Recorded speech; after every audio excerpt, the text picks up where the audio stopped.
그날의 죄와 더러움을 씻는 셈이 다윗의 족속과 예루살렘 주민을 위하여 열리리라. 만군의 여호와가 말하노라. 그날에 내가 우상의 이름을 이 땅에서 끊어서 기억도 되지 못하게 할 것이며 거짓 선지자와 더러운 귀신을 이 땅에서 떠나게 할 것이라. 사람이 아직도 예언할 것 같으면 그 나은 부모가 그에게 이르기를 내가 여호와의 이름을 빙자하여 거짓말을 하니 살지 못하리라 하고 나은 부모가 그가 예언할 때에 칼로 그를 찌르리라. 아멘. 할렐루야. 오늘도 주님은 우리를 더할 수 없이 사랑하십니다. 그리고 가장 좋은 길로 인도하고 계십니다. 그 하나님을 경험하는 하루가 되길 바랍니다. 같이 봉독한 말씀을 가지고 더러움을 씻는 셈이라는 제목으로 말씀 묵상한 나누겠습니다. 우리가 스가랴서를 계속 살펴보고 있는데요.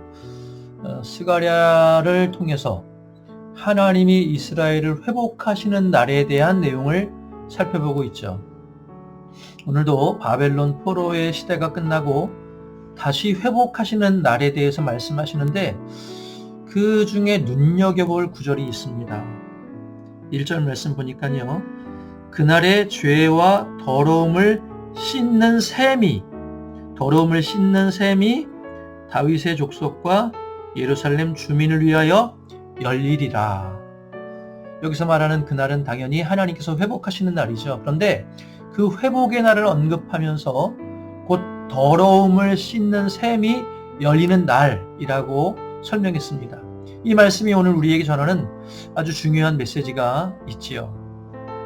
스가랴 선지자가 말하는 더러움을 씻는 셈이 열린다라는 의미는 무엇이며 또 그것이 이스라엘의 회복과 무슨 관계가 있는지 그것을 살펴보는 것이 중요합니다.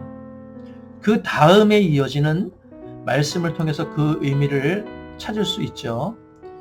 이어지는 2절 내용부터 보면요. 요약만 하면요. 이스라엘이 숭배하고 있는 우상들 그리고 그들을 미혹하는 거짓 선지자와 귀신을 숭배하는 자들을 그 땅에서 몰아낼 것이라고 말씀하십니다. 또 3절에도 보면요. 거짓으로 예언하는 사람들 겉으로는 하나님의 뜻이라고 하면서도 실제로는 자기 생각, 자기 뜻을 전하는 자들을 철저하게 응징하시겠다라고도 말씀하십니다. 지금 말한 이 사람들의 공통점은 무엇이냐? 하나님이 아닌 것들을 숭배하거나 자기의 뜻을 하나님의 뜻처럼 숭배하는 자들입니다. 그것도 큰 틀에서는 우상 숭배나 다름없죠. 요점은 하나님의 회복의 날, 더러움을 씻는 셈이 열리는 날은 바로 하나님의 백성들 가운데서 우상 숭배를 끊어내고 거짓된 것들을 진리처럼 떠받드는 그런 일들이 끊어질 날들을 말씀하신다는 것입니다. 이것이 바로 하나님이 알려주시는 진정한 회복의 시작점이다 라는 것이죠. 우리는 회복이라고 하면요. 단지 아팠던 몸이 다시 건강하게 되거나 경제적으로 어려웠던 상황이 다시 호황을 누리는 상황으로 바뀌면 그걸 회복이라고 표현하고 여깁니다. 고난이 지나가고 다시 좋은 날이 오는 것을 회복이라고 생각합니다. 물론 그것도 회복이 맞지요. 그런데요, 진정한 회복은요, 영적인 회복에서부터 시작된다는 것을 잊지 마시길 바랍니다. 그리고 그 영적인 회복의 시작은 무엇이냐? 곧 우리 삶의 우상을 끊어내고 다시금 하나님의 백성으로 돌이키는 것에서부터 진정한 영적인 회복이 시작된다라는 것입니다. 그러기에 그날을 오늘 스가랴 선지자는 더러움을 씻어내는 셈이 열리는 날이라고 설명하고 있는 것입니다.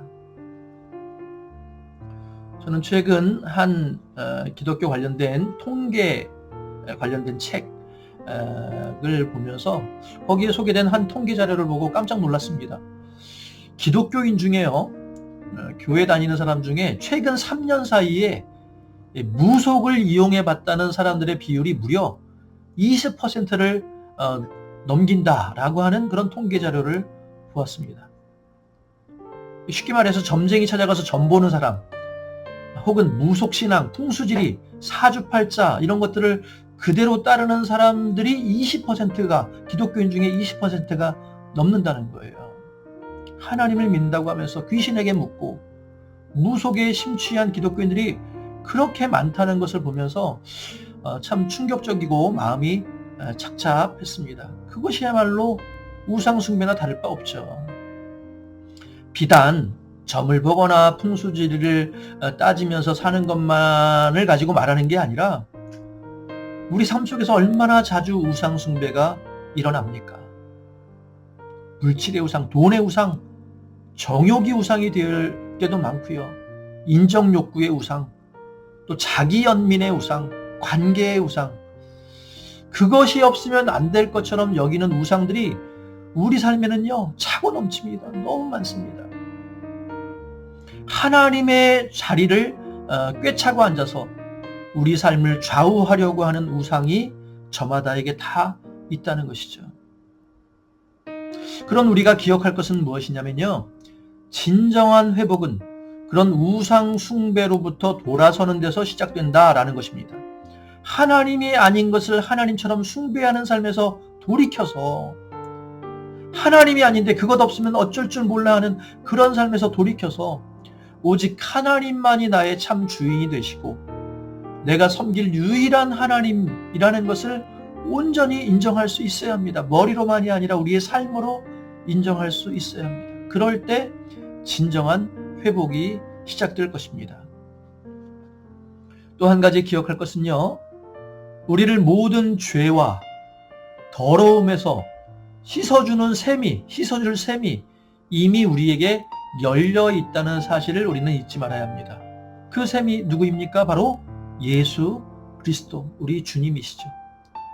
주님이 이 땅에 오신 것은요, 세상의 모든 거짓된 신, 우상들을 무너뜨리고 파괴하고 예수님만이 참 구원자이심을 온 세상에 드러내시기 위해서 이 땅에 오셨습니다. 그리고 이렇게 말씀하셨죠. 요한복음 4장 14절에 내가 주는 물을 마시는 자는 영원히 목마르지 아니하리니 내가 주는 물은 그 속에서 영생하도록 솟아나는 샘물이 되리라.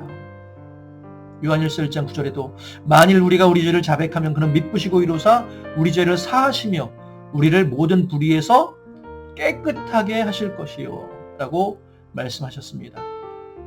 여러분, 그렇습니다. 예수님은요, 우리를 모든 죄와 더러움에서 씻어주신 진정한 샘물이십니다.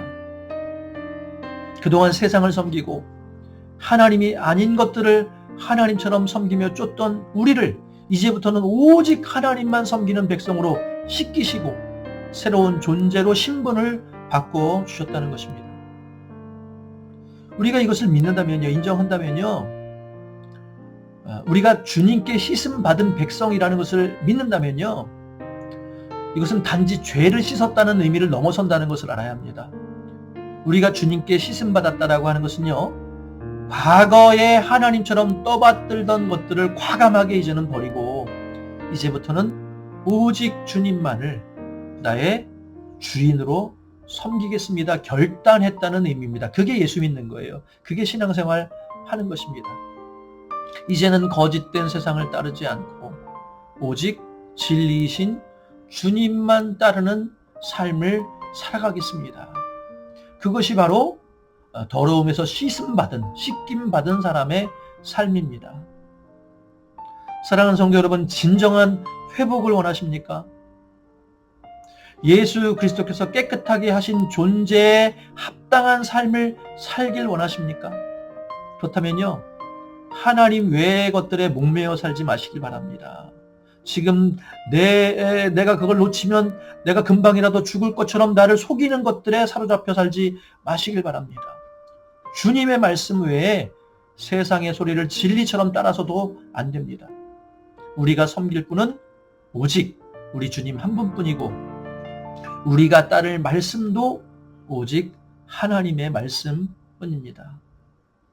이렇게 결단하고 그런 삶을 살아갈 때 우리 삶 가운데 진정한 회복이, 영적인 회복, 삶의 회복이 시작될 줄 믿습니다.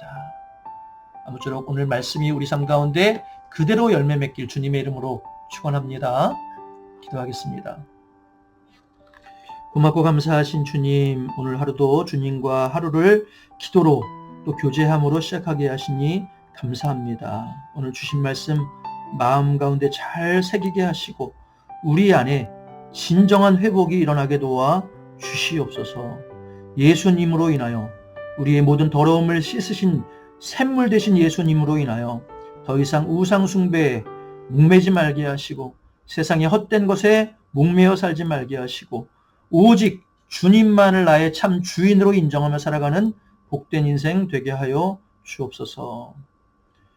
성도들 중에 아파하는 이들, 또 경제적으로 어려워하는 이들, 또 신음하는 이들 많이 있습니다. 하나님, 그들의 모든 상황 가운데 함께하여 주셔서 하나님의 특별한 은혜를 누리는 귀한 오늘 하루가 되게 하실 줄 믿고 예수님의 이름으로 기도드립니다.